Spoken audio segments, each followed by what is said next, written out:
Module 9, Philippine Cartoons, Political Caricatures of the American Era. Background of the authors. During the American era, political cartoons gained popularity as a form of expression.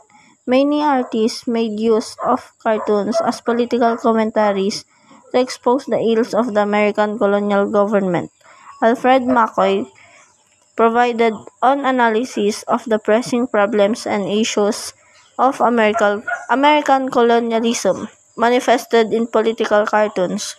Together with Alfredo Reyes Roses, an artist, they compiled many political cartoons by Filipino artists depicting the Philippines during American rule. McCoy was born on June 8, 1945 in Massachusetts, USA. He earned his BA in European Studies from Columbia College in 1968. He finished his MA in Asian Studies at the University of California in Berkeley in 1969 and his PhD in Southeast Asian History at Yale University in 1977. He studied Philippine political caricatures to understand the social and political context of the Philippines during the American period and later worked with Alfredo Roses. His co-author of Philippines Cartoons, Political Caricatures of the American Era, thought McCoy did not create any political caricatures. His interest in them urged him to compile such caricatures from various sources to single collection. Alfredo Reyes Roses was born on April 29, 1923. He was a painter, an essayist, and a versatile artist, who is considered to be a prominent figure in the Philippines art. His painting started with figurative style but soon began to amalgamate expressionism, Fauvism, and Impressionism, Fauvism, and Impressionism. Several newspapers in Manila like The Independent and the Philippine Free Press and Bagong Kusog, a leading periodical in Cebu, included political cartoons in their editorials. The Philippines Free Press was founded in 1906 by Judge W.A. Kincaid but and was taken over by Macaulay due to bankruptcy. The newspaper was published in both Spanish and English. It featured investigative articles regarding the country's development. It had a personal tone since it was not tied to a particular political party. It also advocated integrity, democracy, and Philippine national progress. Ang Philippines Free Press ay isang pahayagang tinatag noong 1906 ni Hukom W.A. Kincaid pero napunta kay Macaulay dahil sa pagkalugi. Isa itong mahalagang bahagi ng journalism sa Pilipinas dahil pinablish ito sa parehong wikang Espanyol at English. Kaya't mas maraming Pilipino ang nakabasa at nakaunawa ng mga nilalaman nito. Pinaglaban nito ang patas na pamahayag at ang pagbuo ng isang mas maunlad at malayang Pilipinas. So here we have Lipag Kalabaw. The publication was actually quite remarkable during its time. It was launched in the same year as the Philippines Free Press, and what made it stand out was that it was written in both Tagalog and Spanish. Now, instead of focusing on traditional articles, Lipag Kalabaw used satiric cartoons, meaning gumagamit sila ng humor and exaggeration para magbigay ng social or political commentary. It's like using jokes or comic illustrations para mag-criticize ng mga issues noon. It's like witty na approach para makakuha ng atensyon ng mga tao. So one interesting about Lipag Kalabaw is that it kept its contributors anonymous. Wala siyang masthead, meaning walang official na list ng mga writers, editors, or contributors. Plus, yung mga artists and writers, gumagamit sila ng pen names instead of their real names.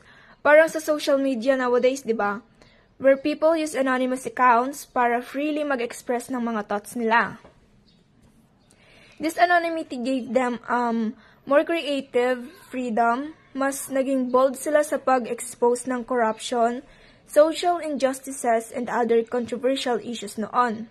So for example, kung kunwari, may government official na corrupt, may social issue na need ng awareness, instead of writing a social article, Lipag Kalabaw will present it through clever cartoons. Parang yung mga memes ngayon na funny pero meron silang mga deep meanings. It based sa reality ng society. So this way, people not only got entertained but also informed and engaged in social discussions. So in short, Lipag Kalabaw was more than just a comic style publication. It was a powerful tool na ginagamit para i-educate and i-inform yung mga tao in a creative yet impactful way. It played a big role in opening people's eyes to important issues, encouraging them to think critically and take action. The Independent was founded in 1915 by the father of Cebuano letters, Vicente Soto, one of the militant and aggressive advocates of immediate independence. It was a weekly newspaper published in English and Spanish, which served as a forum for the discussion of political issues. It was also where Fernando Amorsolo began his career as the Agris of Manila political cartoonist. Ang Independent ay itinatag noong 1915 ni Vicente Soto, na kilala bilang Father of Cebuano Letters. Si Soto ay isang masugid na tagapagtaguyod ng agarang kalayaan ng Pilipinas. Ang pahayagan sa English at Espanyol ay nagsilbing forum na dito sinasagawa ang bawat meeting o talakayan tungkol sa political issue. Isa ring bahagi si Fernando Amorsolo na dito siyang nakilala bilang Agris of Manila's political cartoonist. My name is Aaron FC Sabado and I will discuss about Bangong Kusog.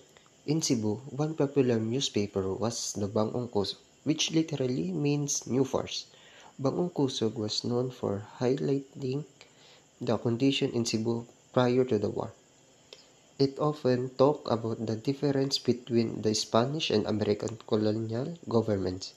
This newspaper depicted the breakdown of hallowed customs and social practices due to American influence, and focused on criticism of co-education introduced by Americans, which endangered in virtue of women. Historical background of political cartoons. Political cartoons have been a powerful medium for social and political commentary for centuries. They use visual satire to convey complex ideas, often critiquing political figures, policies, and societal issues. The history of political cartoons is rich and varied, reflecting the evolution of political thought and cultural values. The origins of political cartoons can be traced back to ancient civilizations, where caricatures were used to mock public figures and political events. However, the modern tradition of political cartoons began in earnest during the Renaissance period in Europe. Artists like William Hogarth in England and Jacques-Louis David in France created works that were both satirical and politically charged. Understanding the historical background of political cartoons provides insight into the role of media and satire in shaping political discourse. These illustrations not only reflected the political climate of their time but also actively influenced it, making them an essential part of both history and contemporary culture. Censorship was loosened when a civil government was established in 1901. This gave Filipinos the right to publish without prior censorship of the government.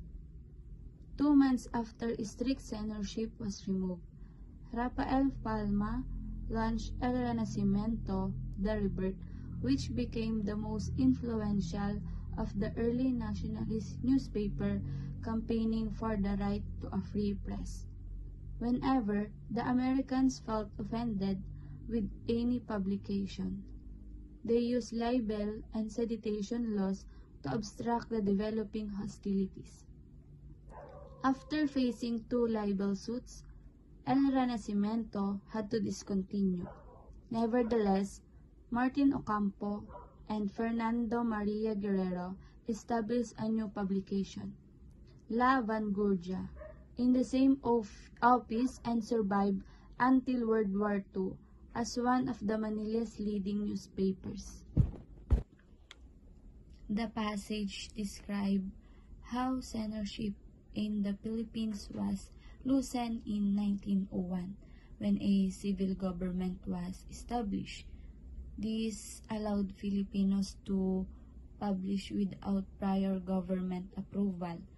The passage highlights the launch of the newspaper El Renacimiento by Rafael Palma, which became influential in promoting early nationalist sentiments. The newspaper faced challenges, including libel suits, due to its criticism of American policies. Despite these setbacks, the newspaper continued to publish until World War II. And also, this passage highlights the beginning of a more open press environment in the Philippines and the role of journalism in shaping public opinion and advocating for change.